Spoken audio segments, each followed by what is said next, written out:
Good afternoon and welcome to Willow's Green Permaculture.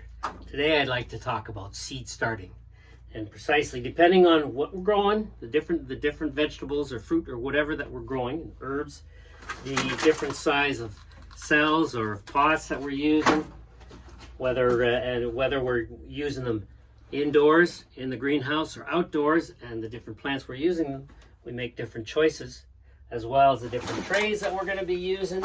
Once again, depending on what we're planting, we choose we choose different things, and also the different mixes that we either make or use that will also vary depending on what we're doing. So if this is something you're interested in, then let's get started.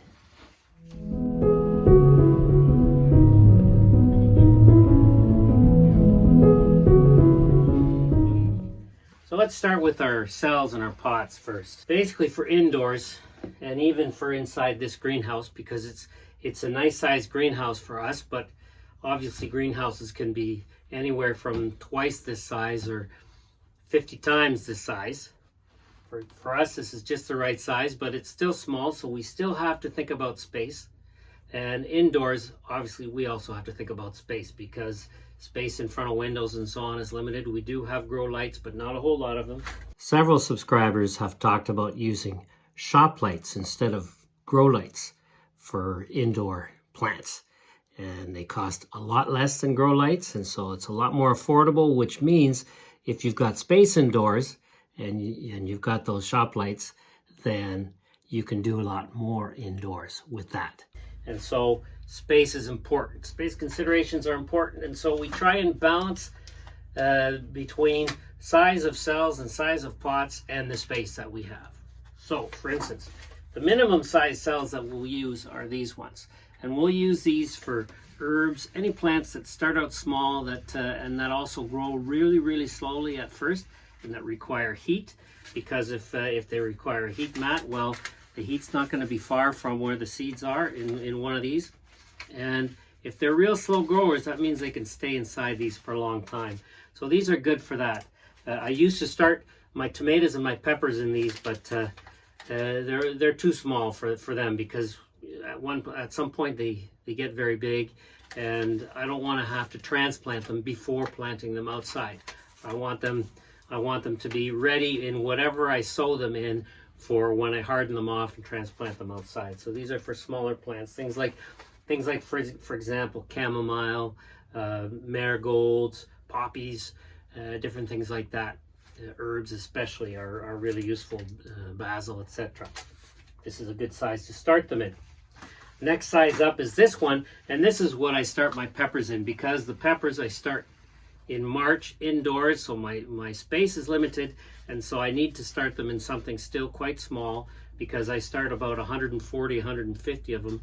And so using these, that's six trays this size of these things. And so I need to be small. Now if you compare, you can see the difference in size from what I used to use and from what I use now. So it makes quite a difference. These are at least 2 to 3 times bigger in volume than these ones, and so the peppers do well in these. I tried them for the first time last year in these, and they worked well. Some of them I still had in these. Now indoors I might have a few things that are in this size. For instance, our loofah, we start indoors as well. But now I bought decomposable pots for the loofah this year, and they were about this size. I also planted a few loofahs in pots that were just about 2/3 the size of this. This is a one gallon pot, and I planted some loofah in just regular pots like this, but about 2/3 this size indoors. Only 6 pots. All the others, I planted about another 18 of them, 6 like this, and I think it's around 18 of them in pots about this size indoors, because space is limited indoors. So otherwise, mostly anything that I'll do indoors will be these 2 sizes and a few of these sizes. Then when we get into the greenhouse, well, we have a bit more space, and so I can get into all these sizes as well, in this size, etc., and in some things in this size. And then for anything that we're going to be planting outdoors, like for instance the perennials that need to be cold stratified that I'll either sow in the fall, or I'll sow in the middle of the winter or towards the end of winter, and that stay outside. I'll sow them in here in the greenhouse maybe, or in the solarium in the garage, but then I'll put them outside under the snow, under leaves and so on. The minimum size for anything I'll put outside is this one. This is the absolute minimum. Otherwise it's going to be more like a 1-gallon pot, or at most a 2-gallon pot. Here I've started some sunchokes in this type of pot, because obviously they're bigger. And here I've started some basket willow cuttings, yellow and red basket willow cuttings, in what looks like 1.5 gallon or 2-gallon pots. Got a whole bunch more outside as well. And here outside are some fruiting shrubs and other types of native shrubs and trees that I started winter sowing in January, this past January. And actually, these are a whole bunch of wildflowers, and they're in much smaller pots than what I had mentioned inside. So I do go smaller when it comes to wildflowers, especially if I'm winter sowing them, because they really don't do much until the summer. And so they're in this size pot here. This size pot right here. And these as well. I winter sowed these in January, and there's a whole video about this, about identifying seeds, because I show the close-ups of all these seeds and what they look like. Because with wildflowers, sometimes when you collect your wildflowers, so that your dried wildflower seed heads, it's hard to know what the seeds are sometimes because they're so tiny.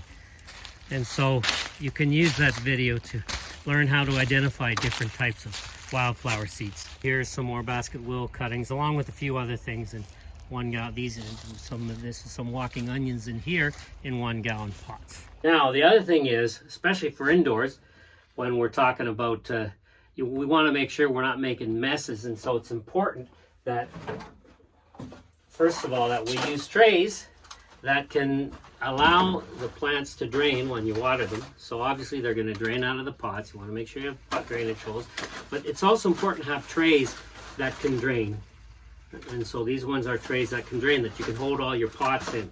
However, because I don't want to make a mess indoors, you need a second tray that will catch any excess water, so that you're not having to water as much, and also you're not making a mess indoors.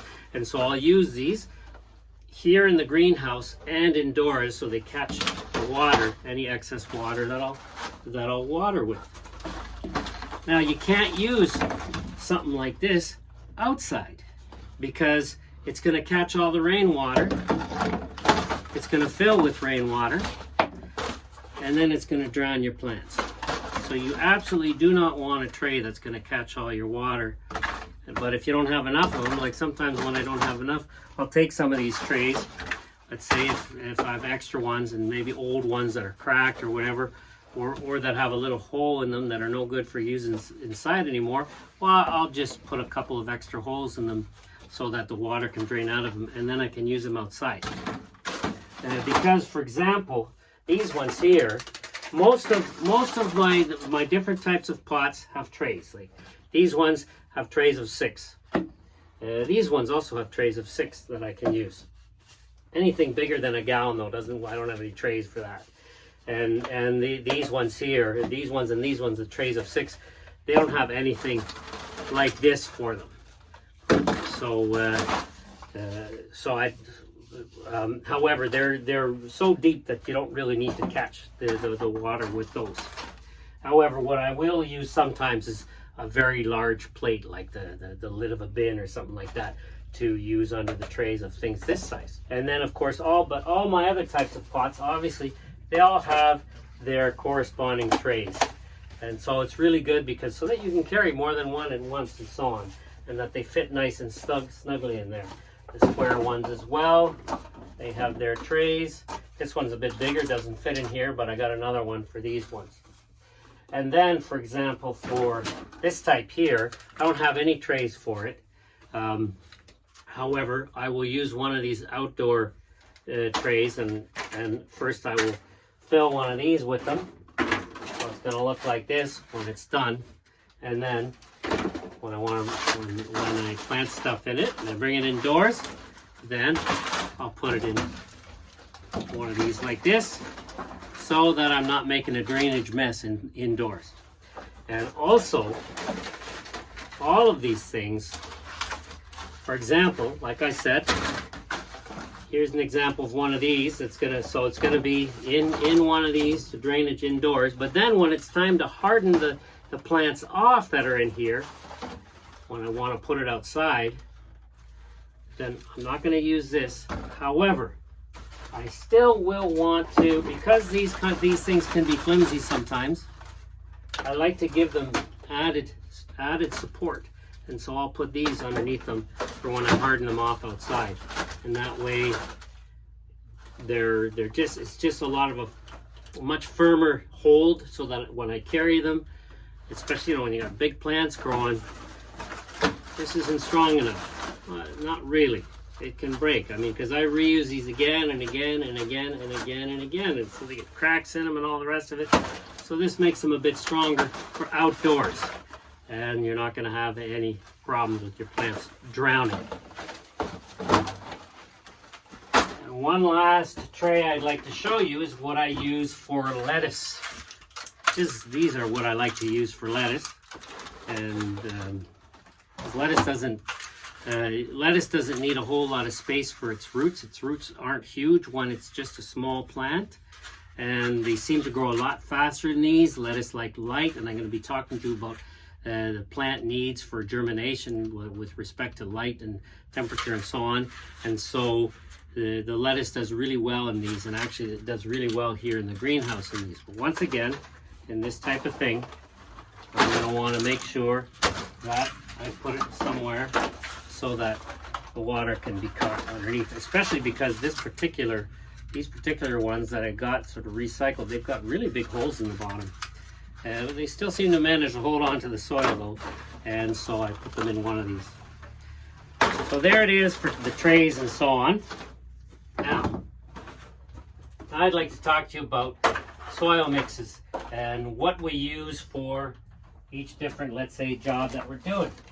I like to make my own mixes, and the main ingredient for that, I've got some in here in this 2-gallon pot, is mushroom compost. I get this delivered. It comes from a mushroom farm. It's basically pure mushroom compost, although sometimes if you get these from soil companies, it might not be pure mushroom compost. I've had this delivered from soil companies, and I've found there's other stuff in it. I've found clay in it. I've found even, I've found different things in it, stone and stuff like that, where there shouldn't be any stones in there. There shouldn't be clay in there. There really shouldn't even be any weed seed in there or anything like that, because it's the medium. If it's the growing medium of the mushrooms, then it should be pretty clean. However, if you're getting it from a soil company, they're going to use the same truck to do their mixes, and who knows. So this should be 100% pure mushroom compost. And what does that mean? It means that whatever the mushrooms, the medium they were grown in, so they're often grown in hay or straw and other stuff added to that, and then they're harvested, and then the what they grew in is just put outside into big piles, and eventually, in the place I used to get it from, I was able to go get it myself. But that was a lot of work, and so we found that having it delivered was not, we didn't find it particularly expensive because we get a lot of it. And it goes a long way. So I like to mix this with everything that I'm going to plant in. And for anything I plant outside, it's going to be almost all of this. If this has been sitting around long enough, if it's been sitting around for at least a season, then you can sow directly in it. It's not going to be too hot. It's not going to cook the roots of the plant and so on. I've been doing this with this stuff for years. And I'll bring the compost into the greenhouse using these buckets that I like to get recycled. They're really, really useful, these 5-gallon buckets. And then I'll use these bins to make my mixes. So like I said, if I'm doing stuff outdoors, often it'll be just this, because this is the most economical way of doing it. And often I'll mix it with my own compost, although the compost that I make in the gardens and so on basically stays in the gardens. It goes right back into the gardens. I won't generally use it for planting with, because that's just a lot of hauling for nothing. I'll use the compost in place. So now for indoor planting, for planting in the greenhouse, for planting in all these smaller pots, I'm not going to use just this mushroom compost because it's a little too thick. Sometimes there's clay in it and other stuff in there. There's sometimes even weed seed in there, which kind of surprises me when I get it from soil companies. There shouldn't be. However, if it's not pure mushroom compost, maybe that's why it doesn't burn the roots. So for indoor stuff, I'll make mixes. And one of them, what I'll most often use is peat moss. Peat moss mixed with mushroom compost. Now I know there's a lot of people out there who will talk about the fact that we should stop using peat moss because peat moss takes a long time to, let's say, be created in nature and in wetlands and so on. And one of the common replacements for peat moss is cocoa coir. However, we don't grow coconuts in Canada, and I don't know what they put into that cocoa coir as well, if it's pure or not. I suppose I could check, but I don't want to use soil mixes that are coming from coming into the country from very far away, because it just doesn't make sense. So in the meantime, I'm using peat moss. However, I'm going to mix the peat moss with the mushroom compost. Something else I'll use, I buy, but I've been doing this a lot less, is I buy this. This is an organic vegetable potting mix. It's called Pro Mix. I find it's a good quality, very clean and so on, and it has mycorrhizal ingredients in it. That means that it's got the fungal ingredients in there that will develop a symbiotic relationship with the roots of your vegetables and make them healthier. Which is essentially the same reason why I use mushroom compost. So basically, that's why I've been going towards more peat moss and less of this Pro Mix, because basically most of what's in this Pro Mix is peat moss. There's the other ingredients, but the vast majority of the volume of the Pro Mix is peat moss. And so if I can make my own mix using mushroom compost or using compost that I create here at home with peat moss, that's much better. And the more compost I can put in it, the less peat moss that I can use. Now there's other stuff you can add there to make it more sort of airy and buoyant, things like vermiculite and perlite and so on. I don't bother with all that stuff. And you can also, there's a lot of other stuff you can use, things like when if you're growing grain, all those hulls that let's say after you've threshed your grain and or after you've processed it and filtered your flour, and all the hulls that you've filtered out, all that chaff can be added as well to lighten let's say a compost mix. So now what I'd like to do is show you how I make the mixes. It's basically exactly the same process with the peat moss as with the Pro Mix. Now, I'm not going to do a whole bunch, but I'll do a bit so you can see how it's done. So basically, take some of this peat moss. Like I said, it could be the Pro Mix. Maybe I'll put a bit of the Pro Mix in there. You can see the difference of what it looks like. The Pro Mix got like what it looks like, some perlite in there. But it essentially looks like the same thing. See that? Looks just like peat moss with a few other ingredients in it. The mycorrhizal ingredients and the perlite and a few other things maybe. All right, but it's mostly peat moss. Okay, so we got a bunch of that peat moss in there. I'm not going to put a whole bunch because I've got this slanted so you can see it. And I'm going to take some of the compost that I put in this 2-gallon pot, throw that in there. There we go. And then I'll start it with a fork here, get it mixed a little bit. However, because my mushroom compost seems to have some clay and stuff, big sort of chunks in it, which once again it shouldn't. Told the guys, I said, what's their clay doing in the mushroom compost? There's not supposed to be any clay in there. Well, there is. It's stones sometimes. Anyway. Okay, now it's a little bit mixed. And if I see big, huge pieces of clay, I don't want this in these little mini pots. Or these little mini pots, because the seeds are not going to be able to grow into this. So I'll just take this, I'll throw it into one of my buckets here. And that'll just, you know, I'll just be used for the bigger pots. However, there's still little chunks of clay and stuff like that in there. So what I'll do is this, and then sometimes I'll find little stones. Pull those out, and then basically I'll mix it like this.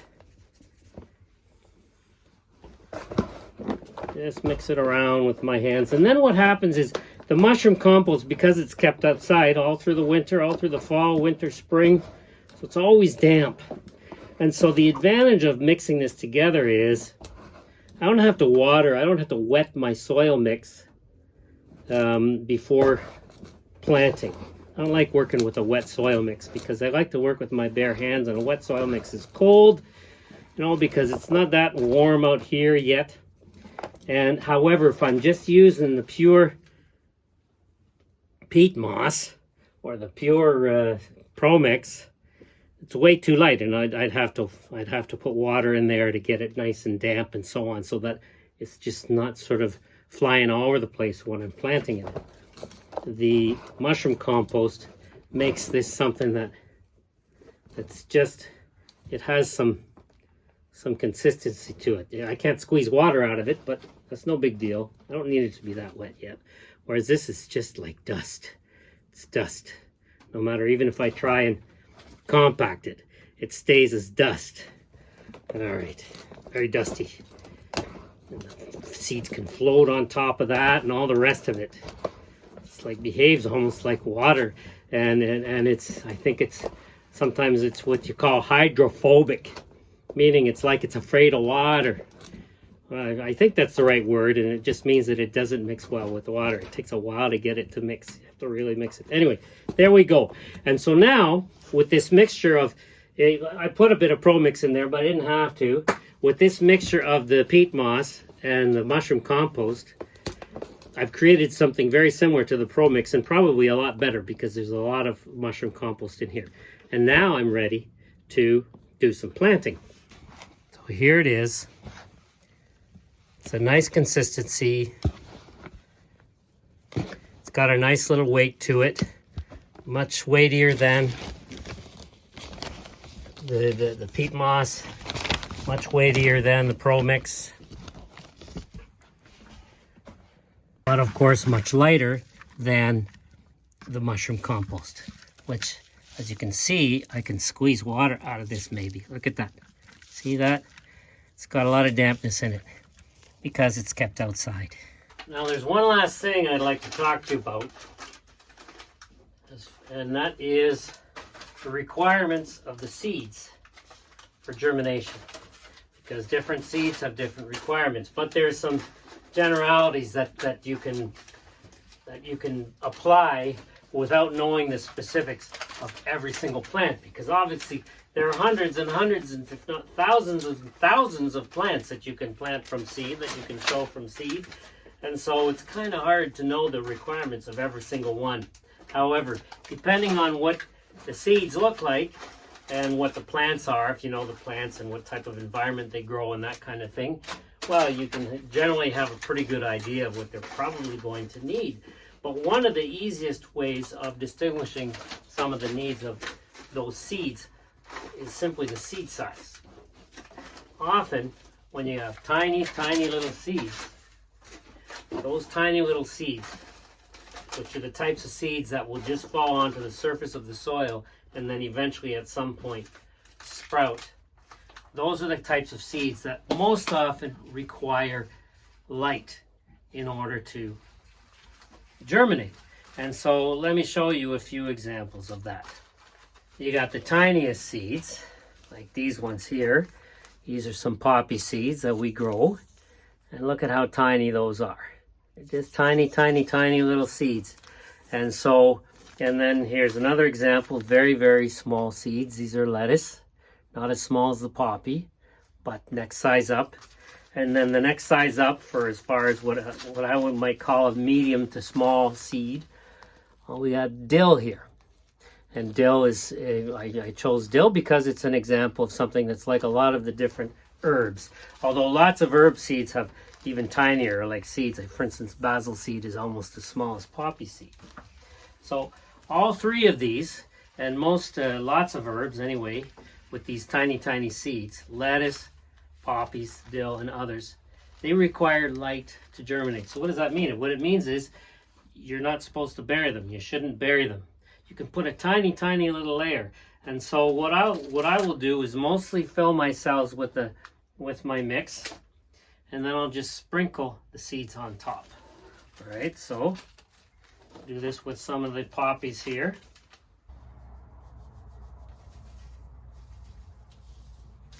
All right, there you go. There are your seeds. It's probably like 100 seeds there. And I'll just put a whole bunch in each cell. I'll do 12 cells here of poppies. And I'm just sprinkling them on top of the mix. And then what I'm going to do is I'm just going to take my fingers. So I don't know if you can see, you probably can't even see the seeds on top of there. But all I'm going to do is take my fingers and just press gently down so that they're not over the top of the lips here. Because when I go to water, they might float, and I don't want them to float out of the cells. All right, I'm just going to gently press them down. All right, and this will work them into the soil as well. Now, what I could also do is take a little bit of this very, very light, either the Pro Mix or the peat moss, and just sprinkle a tiny little bit like a salt shaker on top. So they're not being covered. They're just so that there's a little bit of soil that can catch the water, so that they get watered. So I'll water that in a minute. But first, let's do the next one. Let's do some lettuce. Same idea. Very small seeds. There you go. There are your seeds right there. They're the black. Everything that's black in there are seeds. The other stuff is chaff. I need my glasses. I can't see. Can't see the seeds. All right, let me see. Make sure there's seeds in there. Oh yeah, this is all seeds. Okay, actually, some of those white ones are seeds too. So we got a mix here of two different types of lettuce. Often the black seeds are going to give you a red type of lettuce, and the white seeds will just be mostly just a green lettuce. There's some other seed in there. That looks like dill. Take that out. Oh, who cares? Leave it in there. All right, so I'm going to do the same thing. I'm just going to sprinkle the lettuce seeds on top of the mix. Voila. A few more. Lettuce doesn't mind being crowded. Very social vegetable. I like to plant it with my tomatoes, but I've spoken to you about that before. Because I like to, when I harvest it, I leave the roots in the ground and I let them grow back. Okay, so yeah, you can see that lettuce seed in there, and now I'm just gonna gently push down a little bit just to make sure they're firmly on top of the soil there. They're not about to fly out, spread over their wings and fly out. I don't know if seeds can fly. Well, of course seeds can fly. Lots of seeds can fly. Okay, and now I'm going to take, once again, just a little tiny bit of either the peat moss or the Pro Mix and just sprinkle it on like a salt shaker. Just so there's a tiny little bit, not even covered though, just a tiny bit. There we go. Now, next is the dill. As you can see, these seeds are much, much bigger. I can see them more easily. I don't need my glasses anymore. And these ones, but the dill also require light. So I'm just going to sprinkle them on top. But because they're bigger, I can add a little bit more light soil on top of them, just to partially cover them, because they're a little bit bigger. I want to make sure they get good and wet, because if they don't get wet, because you see seeds can float sometimes. So by adding a little tiny little bit of soil on top, that will help those seeds stay damp and wet. However, very, very little on top so that light gets through. Now the last one that I'm going to put in these little cells, and I'm doing all these in this type of cell here, is some curly kale. I think it's called. Yeah, curly kale. And curly kale doesn't need light. So it's an example of a, say, it's not as tiny as the poppy seed. So maybe about the same size as the lettuce seed. It's smaller than the dill, but cabbage, kale, they're all in the same family. Cabbage, kale, mustard, broccoli, cauliflower, they all, kohlrabi, they all have seeds that look like this. None of them require light. So they're an example of a seed that doesn't require the light to germinate. Although everything, once it's germinated, needs light to grow. And so unless we're talking about fungus and mushrooms. Okay, so now, but because they're small, once again, I can just sprinkle these on top, but I'm going to want to cover these. I'm going to want to cover this curly kale seed in about 1/4 of an inch or 1/2 centimeter of soil mix. So once again, just going to press it down a little so that I have some space to add some soil on top. Okay. And now I'm gonna add something a bit thicker. I'm gonna add my thicker mix to the top of that, and this one I'm gonna fill right up to the top. So there's a good 1/4 inch of soil on top of that those curly kale seeds. And now we're ready to give this some water. And because I use this mix, it's not hydrophobic, and so it can handle some of this water. But this is just a lot easier to use, and I'll just do it very gently for first watering. Now, when I'm watering like this, I don't have the tray underneath to catch the water because I give it a thorough watering, and I'm making a mess in here. And by the way, that's why I use this thing here, because it catches everything. It catches the water, it catches the excess soil that falls to the side, and then I can reuse all that. I can just mix it all in. So I make sure everything's good and watered. The excess water is going to drain through. What I got here, and it's poppies, lettuce, curly kale, and dill. None of this has to go inside. It can all stay out here in the greenhouse. And so, I'm just going to take this and put it here like this. Now what I'll often do if I'm taking it inside is just to make sure that, outside I can just use that. I can make a mess. But just to make sure it's good and well watered, I'll use this, because this can give me a nice light mist, and I can really aim. You see? I can soak these with this, but this takes a little longer to use than obviously the big watering can. However, this is a very, very precise in this thing, and it doesn't disturb the soil. I can make sure everything's good and wet, and that the seeds have all come into contact with water. That way they'll germinate more quickly. Now, like I said, none of these require any particular amount of heat, so these can all stay in the greenhouse, because the greenhouse has still been going down a few days a week anyway to just below freezing. I'll find a spot for these. Okay, now I just got a couple more seeds to go, and now we're going to talk about the bigger ones and the seeds that require heat. So for instance, peppers require heat. So the peppers, they're inside, and then pepper seeds are small. Peppers don't require light, so they're the pepper seed to germinate, I mean. So I sowed the pepper seeds exactly like you saw me sow the kale seed. So just, about 1/4 of an inch below the soil, because they don't require light to germinate, but they do require heat. So now I'd like to talk to you about the other requirement. Sometimes there are light requirements, so you saw the different ways you can do it for seeds that require light.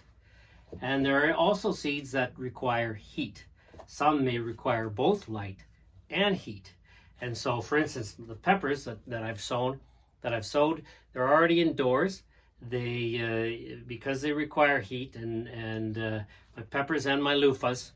My loofahs, and I'm going to show you the loofahs in a minute. They're planted in pots about this size. They're all indoors, and they're on heat. The loofahs are on heat mats right now. And when the loofahs have sprouted, I'm going to switch out my heat mats for the peppers. The heat mats help the peppers sprout, but it's warm. Should be warm enough in the house for the peppers to sprout. I only most of my peppers sprout without heat mats, but for instance, I like to give my poblano peppers heat mats. They seem to sprout more readily with them. And so some seeds require heat, some seeds require light, some seeds require both heat and light, and some seeds require neither heat nor light to germinate. Obviously, after plants have germinated, they require light. Sometimes, though, they don't require quite as much heat. So once my peppers or my loofahs have germinated, they don't need to be on those heat mats anymore. As long as they're just indoors, they're going to be fine. Now, there's the other type of seeds that you want to make sure that the other way of easily identifying the needs of seeds as far as their depth is their size. Like I said, the tiny ones can be either very shallow or right on top of the soil. And then you have the bigger seeds, like these birdhouse gourd seeds. They're big, and so they need to be planted at least as deep as they are big. And generally, if you look at this birdhouse gourd seed, it's got a top and a bottom. All right, that's the bottom, and that's the top. There's sort of like a pointy end. Same thing with pumpkin seeds and squash seeds and loofah seeds. They have this pointy end, a pointy end and a rounded end. Well, this is more like a squared end. The pointy end is the bottom where the root comes out, and the rounded end or the squarey end is where the sprout will come up. And so I will put it in as deep as it is long into the soil. Okay, so let's have a look at that. Same thing with the loofah. Let me show you one of these loofah seeds. It's hard to see, but there's a pointy end and a rounded end. Pointy end is there, and the rounded end is up there, pointy and rounded. So that's how they go in.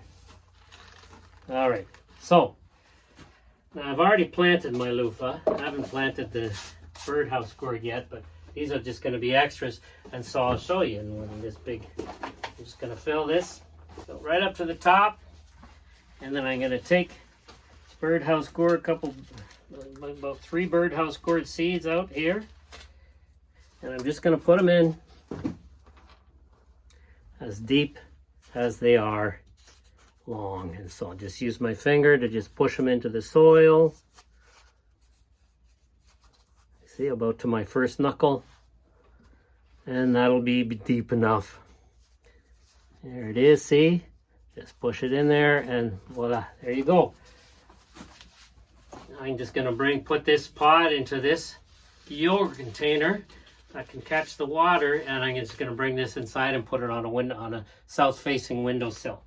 And the loofah is exactly the same thing. Full-size loofah. I plant mini loofah and full-size. These are all seeds that I've collected, although I often keep the labels from the original seeds that I bought a couple of years ago because they have the photo on them, or else I'll use my own photos. Here we go, the loofah. Now once again, our loofah we planted in decomposable pots. I think they're made of paper. I wanted those, can't remember what they were called, cow dung pots, but I didn't get them. Okay, so that's the rounded end, that's the pointy end. The pointy end goes down. So there we go, and I just push it in. Need my glasses for this. Can't see the details on this one as much. Pointy end, rounded end.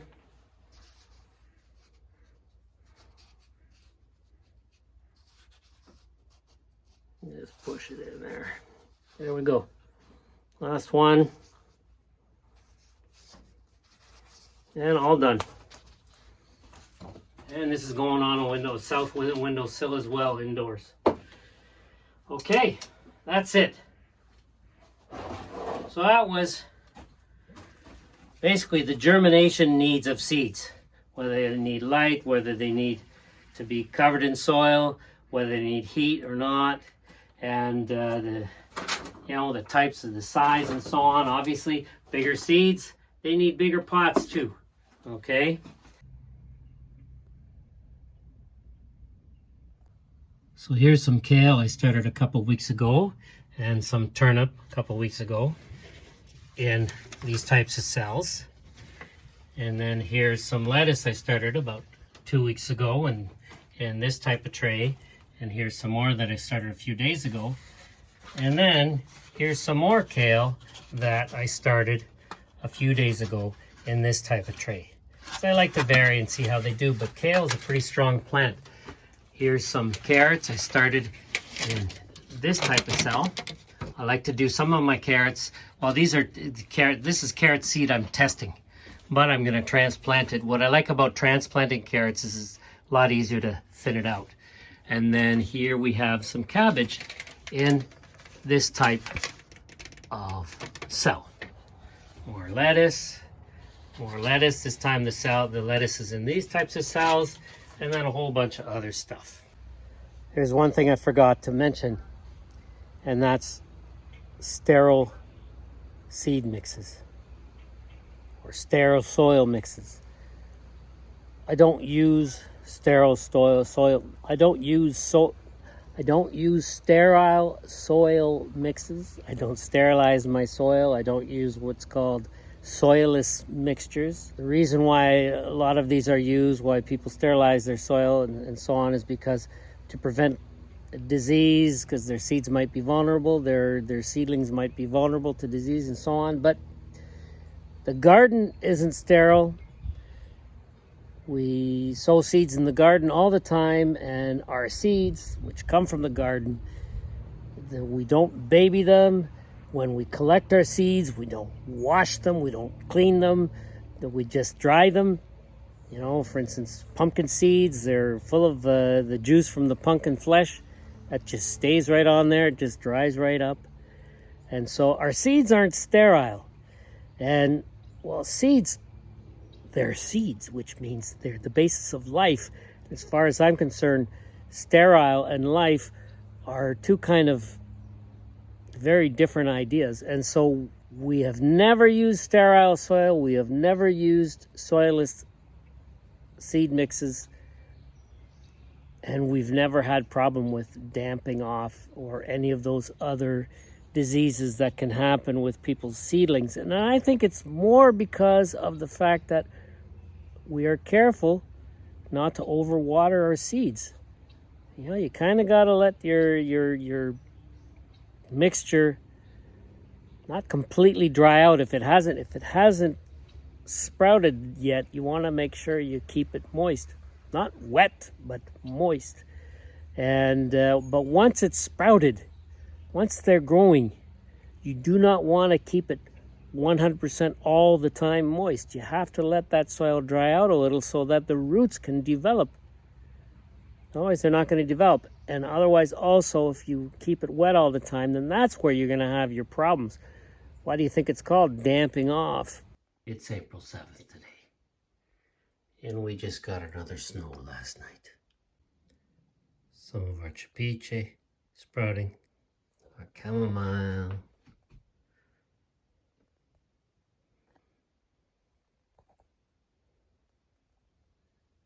Our loofah has started to sprout. These are the cocoa coir pots, the paper pots. Some of our peppers have started to sprout. My sweet potatoes are on the yogurt maker. This one's doing well. These ones haven't done much yet though. Well, actually, there are some roots there. Some seeds I was testing, they're doing well. Some citron melon, tomatoes, rhubarb back there, those little seedlings. Some fennel and coriander, more rhubarb there. Some rosemary that we're in pots last fall in very small pots. Well, last summer, last fall, they overwintered. A couple of them in this room. Here's some beets sprouting in the garage, along with some marigolds I was testing. And I think these might be turnip. I wasn't sure what was in the seed packet.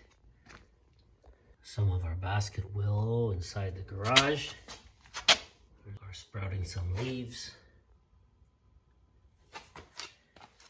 Here's some sunflower and corn seeds I was testing. And over here some okra seeds I was testing that I transplanted in bigger pots. Another rosemary that overwintered in here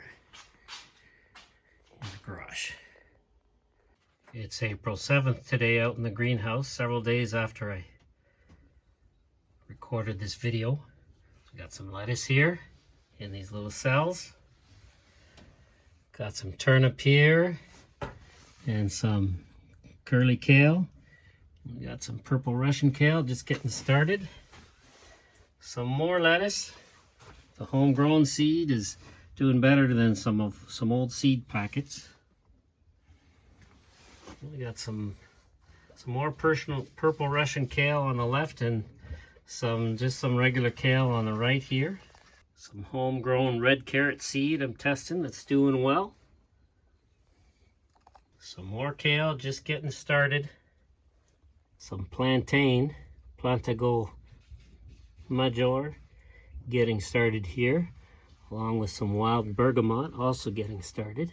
Yet more lettuce here, and yet more lettuce here. Once again, the homegrown seeds right here and over at the other end doing better than some old store-bought seeds in the middle.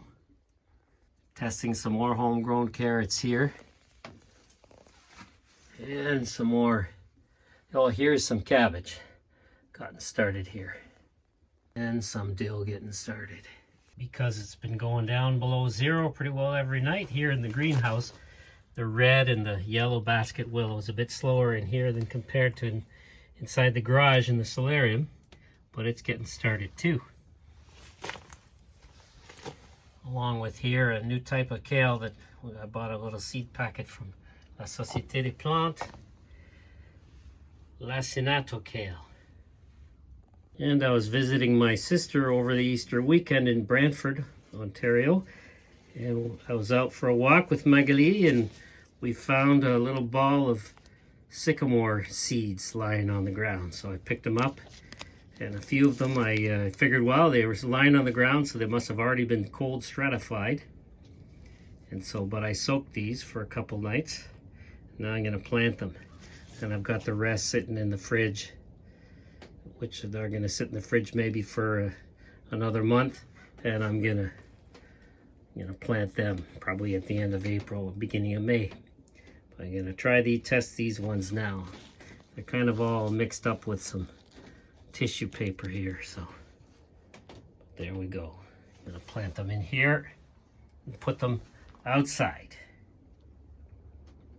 I've put my lighter mix on top, my mixture of peat moss and compost. And now I'm going to plant them into here. And actually I'm going to leave these seeds that I sow inside the greenhouse here, because after cold stratification they require heat to germinate. And so I'll germinate them here in the greenhouse. We only have a couple more nights of sub-zero, sub-freezing weather in here. And so these should be fine. I don't think they'll be affected. Once they germinate, I don't think they'll want to go sub-zero anymore or sub-freezing, but I don't think they're not going to germinate tonight or tomorrow, and so we should be fine. I don't know exactly how many seeds I've got in here, but should be a fair number. I didn't count them.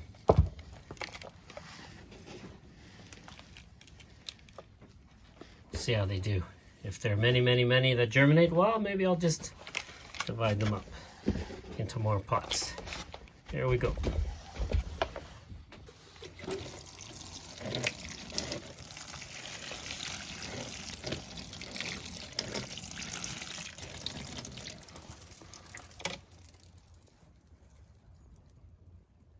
It just occurred to me that there's probably going to be a question about soil blocks. Can you imagine trying to make thousands and thousands of soil blocks? Mixing all that soil, stuffing it into all those, what do you call them, molds, and molding them together, squeezing it together overnight or however long it takes, and then pulling those molds apart and then using them. The amount of soil that would require in space, I don't even want to think about it. As far as I'm concerned, soil blocks were a real fad and one to really make people distracted, make gardeners distracted from doing what they should be doing. I mean, these pots that I use, sure, it's black plastic. It's not something that goes into the blue box recycling bin. You can if you wanted to get rid of them, all you can do is throw them out. But no, I reuse them again and again and again and again and again and again and again and again until they practically fall apart. When they start falling apart a little, I might double a couple of them up, 2 of them up that are partially broken, double them up, and 2 partially broken ones make a good one. And as for air pruning pots, all you have to do is take any pot you've got and poke some holes in it. That's all. You don't have to buy special pots.